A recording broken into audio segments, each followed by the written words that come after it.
दादा इथे ते खंडू धोंगडे कुठे राहतात गावात? साहेब मीच फोन केला होता तुम्हाला. तुम्ही उतरून तुम्हाला दाखवतो हेच काम आहे काय इथंच आहे.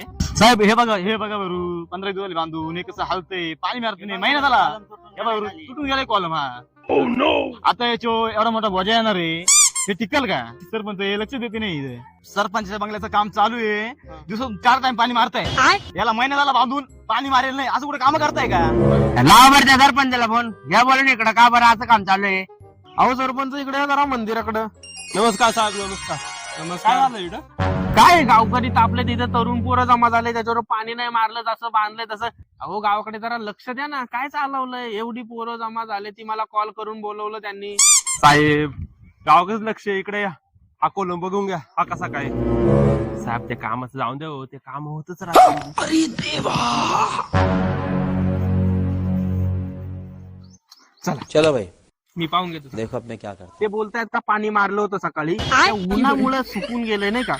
तुमचा सरपंच लाखात एक माणूस आहे, एकदम चांगला माणूस आहे. आमच्याकडे येतो, खूप कामं घेऊन येतो, गावाच्या विकासासाठी खूप झटणारा माणूस आहे.